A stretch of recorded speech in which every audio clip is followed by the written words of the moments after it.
Are you ready to talk rejection? It's something we've all been through at some point or another, and it sucks. But Dr. Jess O'Reilly is here to tell us why managing rejection is an important life skill. Okay, Dr. Jess, lay it on us. Why is it so crucial to learn how to deal with rejection? Hi, Tracy. You hit the nail on the head. It is an essential life skill as much as it sucks. And the reality is, you're going to feel rejected in every realm, in business, in family, with friends, in romantic relationships. And unfortunately, I think so many cultures tend to try and gloss over negative feelings. In the West, it's all about, love and light and positive thought.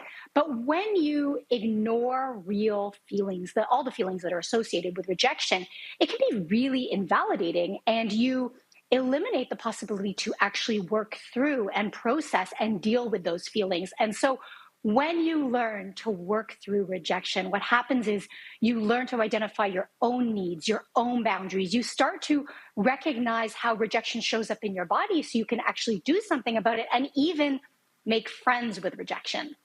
Okay, you say make friends with rejection. What do you mean by that?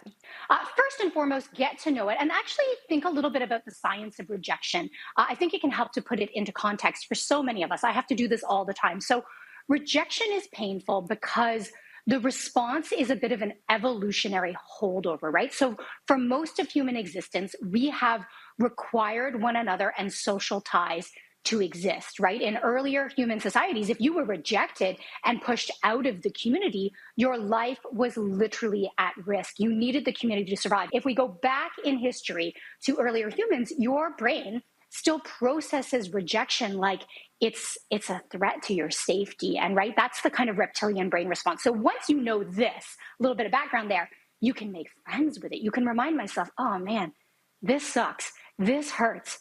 But then you can stop and say, hey, but I'm actually going to be okay. I'm not going to be left in the wild to fend for myself. And this rational thought can help. I'm not saying you can think it all away, but I think if you do this and you give yourself kind of space to feel what you're feeling, you're on the right track. Ooh, I love that advice. I saw actually on Instagram the other day, someone was talking about rejection and they were saying we all have a valuation on ourselves and then external forces have a valuation on us as well.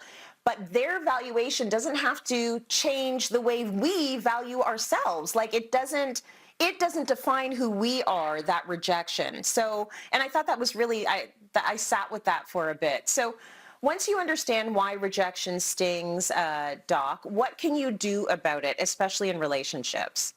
Well, it's actually exactly what you just got into. First, you can give yourself permission to feel it, but don't personalize it. So if your partner isn't in the mood, maybe it's not about you. Maybe they're tired or stressed. Maybe they've had a hard day. And so kind of think about that, maybe not right in the moment, but make space to talk about the underlying issue. Maybe it's about frequency. Maybe it's about feeling unwanted. Kind of reflect upon it yourself and then bring it to the conversation. But there has to be space to feel these feelings. And then I would recommend something a little bit more therapeutic, which is to get to the hot thought, the story you're telling yourself. So maybe you didn't get a job. So do you start kind of telling yourself untrue stories about, I'm not worthy, or I'm never going to succeed, or everyone's better than me, or no one gets me? Can you write them down? And then can you actually look for evidence to support that hot thought?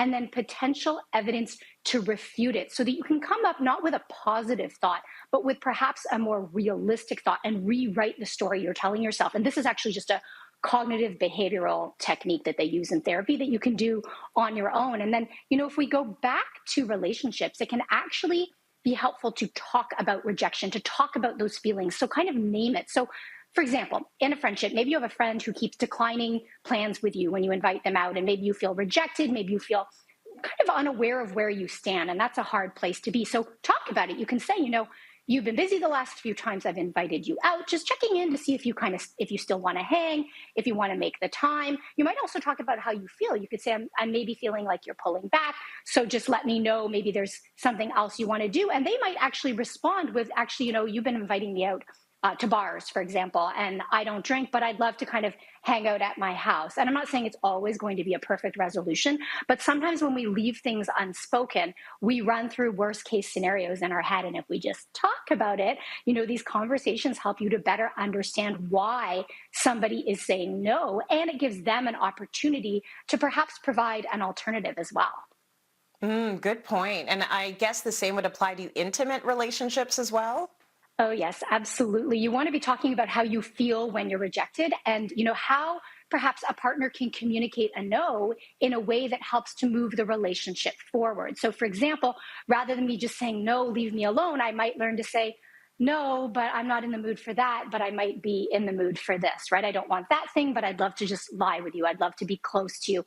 And I think it's, again, I want to kind of take it in a different direction and remind you that it's okay to give yourself the grace to feel what you're feeling.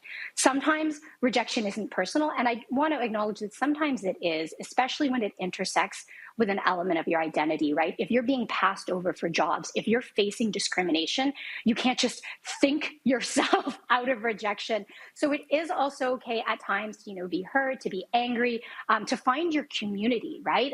And look for those sources of support in your life, because in some cases, the trauma associated with emotional rejection, it's real. So we can't pretend that it isn't there. We can't avoid it altogether. We can't turn every negative into a positive, but hopefully we can find community and allies for support, but also for systemic change. So I think that's really important, an important piece. And then finally, another piece I'll suggest is figure out what you want.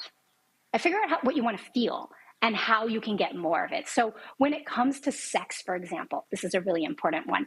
So many of us, and oftentimes heterosexual men, but that's just one pattern I've observed with many people, we will actually utilize sex or seek sex as a form of intimacy and love and closeness, and there's nothing wrong with that. But when your partner says no, it can feel like a rejection of your love. And that's when we start to spiral and feel unworthy or unwanted or unlovable. So if you can flip it and say, okay, so what is it I'm trying to feel in this moment? Do I want to feel loved?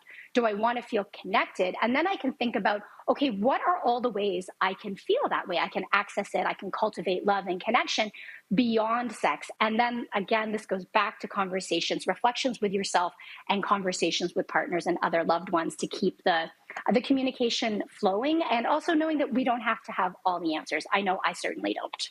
Oh, but you have a lot of them. Great tips as always. Thanks, Dr. Jess. I appreciate the nuance as well and the caveats that you throw in there.